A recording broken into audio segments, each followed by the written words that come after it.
So we're back here on the Duncan Duo Show. So we were talking before the break about appraisals, and we are still seeing very regularly appraisals not keeping up with what's perceived to be market value or what buyers are willing to pay. And you know, the appraisal model to me is historically flawed, and it's historically flawed because you're using past results to determine what a value is today.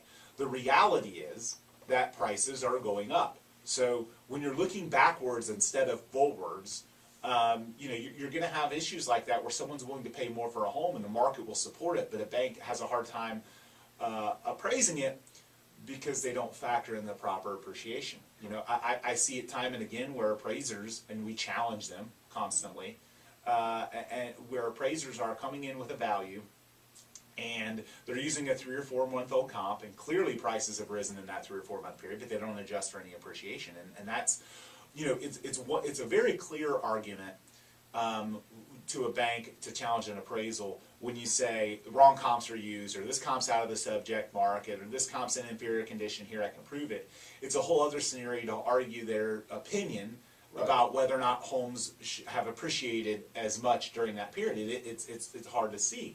But when you look at some of the average statistics, if I look from June of this year through June of last year, and I see a 12% bump in prices in the neighborhood, you know, and you go back 3 months from June, about 1% a month. I mean, that's like basic common sense. Like my kid learned that in 3rd grade. Like, it's not that hard. It's 1% a month. If that's a 3 month old comp, and it should go up. You know, and again, looking back 3 months to make sure the property's kept going up in value.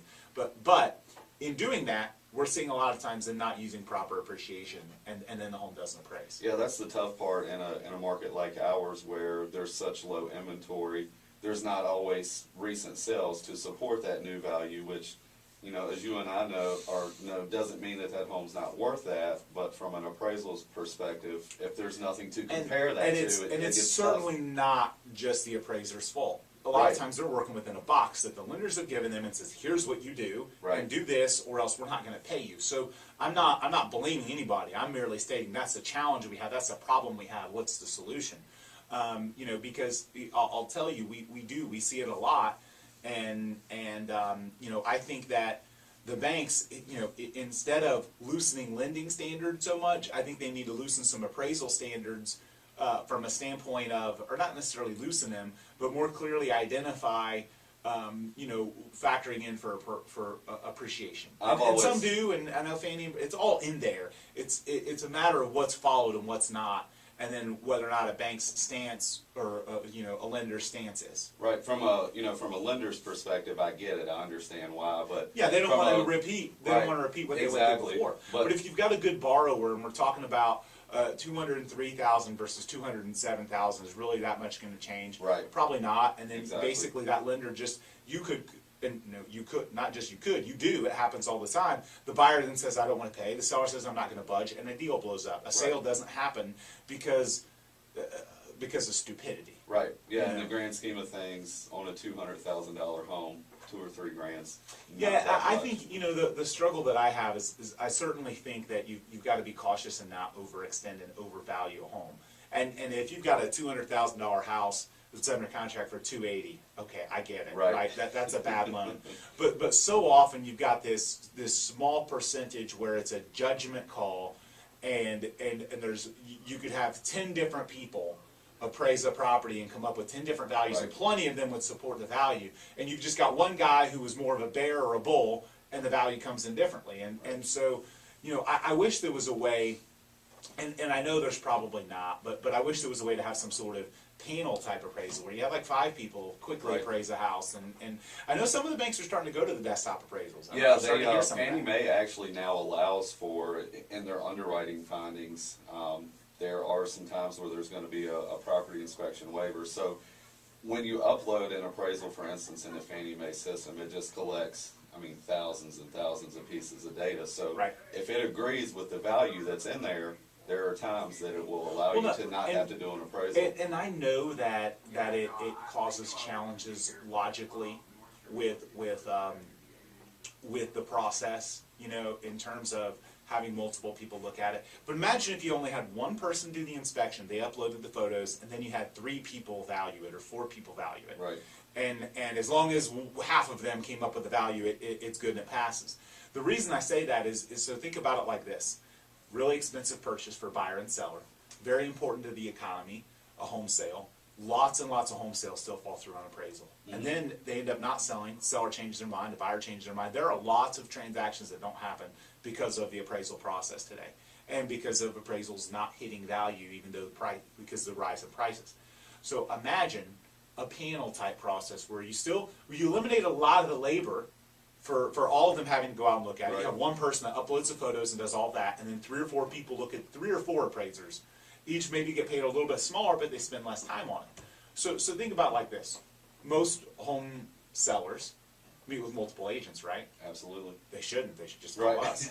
But no, most do, right? I think you're going to buy something expensive. You're buying an expensive car. You're probably not just test driving one car, although that's what I do because I do all the research. I know what I want. But there are people that will most people will shop around. Considering this is the most expensive thing a bank's going to loan on, it's the most expensive thing a person's going to buy on. Why shouldn't they have more than one appraisal It makes sense. opinion? Right. And so I'm a big advocate for that. I really believe that if you had something like that where 3 or 4 people looked at it and kind of had a little brainstorm about it and looked at it from different angles, I think you'd see a lot less issues. Now, again, could that cause delays in getting transactions closed? Could it cause a couple extra days, that sort of thing? Yes. But I think it could also have the banks create more transactions. I think it can improve the process. I think there's so many things that benefit by getting extra eyes on it. And then like if an appraiser had a bad day, if an appraiser didn't like the real estate agent, Right. if the appraiser didn't like the buyer or seller, if for good reason, maybe the buyer or seller did something really stupid to tick them off, so there's and again.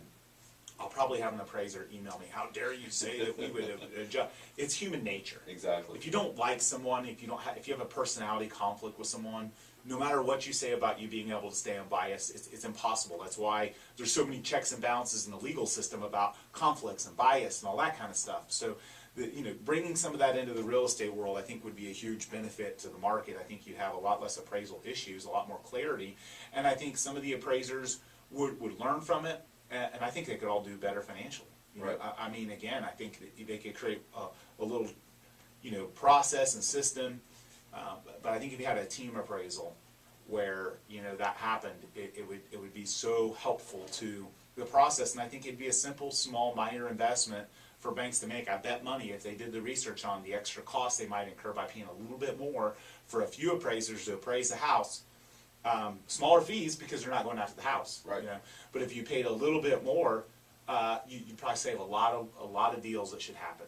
Yeah, I was going to say, frustration. it may cost a little more up front or take a little bit longer, but you'd rather make the deal than not. So Right. it could definitely benefit by having something like that. Yeah, so I need to call my congressman, my senator, I need to call Fannie and Freddie, I need to start petitioning that. But no, I've thought that for a long time. I never really understood. I mean, most people that are buying or selling anything important or valuing anything important, like I've had businesses that we've looked to acquire. And I get 3 or 4 people's opinion of value on them. I'm not just getting one I'm just going to trust this one guy. Right, exactly. No. Why do banks do that? Why do they just trust this one person? It doesn't make any sense to me. It really just isn't logical. It could easily be done in a technological format where they could quickly kind of brainstorm about the different intake. Oh, you didn't notice this, Mr. Appraiser. And then the difference is, because here's what happens now, okay? So let's say, for example, we get a property appraised. Okay, and we go to challenge the appraisal, we create an uproar with that appraisal and with that bank. Okay, do you think that appraiser is going to love me? Absolutely not. No, because I question they get their offended. work. They get extremely offended, right? For good reason. Yeah, right? you're questioning their work. Correct. So, however, have 4 of them on the same page. They're colleagues. Right. That don't have a biased take in it. Completely different scenario. Right. And I think, again, so much of the appraisal process could be fixed by some tweaks like that. Because right now, sometimes realtors are afraid to challenge it because they're like, man, if I get that appraiser again the next time, he's just going to keep, right. He's going to keep blowing me up, And then, of course, you've also got the obstacle of you represent the buyer. and the appraisal came in short. That's a negotiating advantage for the buyer, but it's a deal that's a jeopardy for you. Exactly. And it's a deal that's a jeopardy for the buyer. Buyer may want to use it to negotiate, but they may lose the deal altogether over the thing. Yep. So if you had, the appropriate colleagues working on it together in like a brainstorm setting, where the one report would get done and then it gets reviewed by a few different appraisers and kind of a brainstorm about, hey, did you notice this, did you notice that, with the intention of not being stupid. Like I said, I'm not wanting $280,000 appraisals on $200,000 home, 200, you know what I'm saying? Right. Like, yes. I don't want Still a gotta big make disparity sense. between value and appraisal. I'm wanting the little stuff that happens, that, we appraised it at 205 and the purchase price 211. It's like, come on, man, it's gonna be worth 211 in a month. Right. I mean, there's so many reasons. Could you look at this, or this comp was used, or did you notice this pending sale that's closing in 3 days? Maybe you could wait and reappraise. Like so many of those things where a group of a panel of people that aren't going to offend each other because they're colleagues, they're on the same page. They're, the whole appraisal realtor butting heads thing gets out of the equation when none of them are biased. It'd be tough to, to challenge it at that point too, because now you have multiple people looking at it. Correct. So, I think it would eliminate, ideas. in reality, I think it would streamline things. I think it'd make it quicker, because you wouldn't have this extra period of time where realtors are arguing with appraisers and banks about the appraisal, because a lot of that would get eliminated. Right. Things could actually, while that extra 2 days, it would eliminate the 7 to 10 days of sometimes struggles of dealing with the appraisal. Right. Because a lot of that will get eliminated. Exactly. So while so one process may take a little longer, but it could eliminate or shorten another process dramatically. Right. So. Well, one thing I will add to that, because of the way the current system is, that's a big advantage of working with a local lender and someone in the market, like Atlantic Bay, for instance. We don't just assign an appraisal to whoever. We have a panel of approved appraisers that live and work in the area.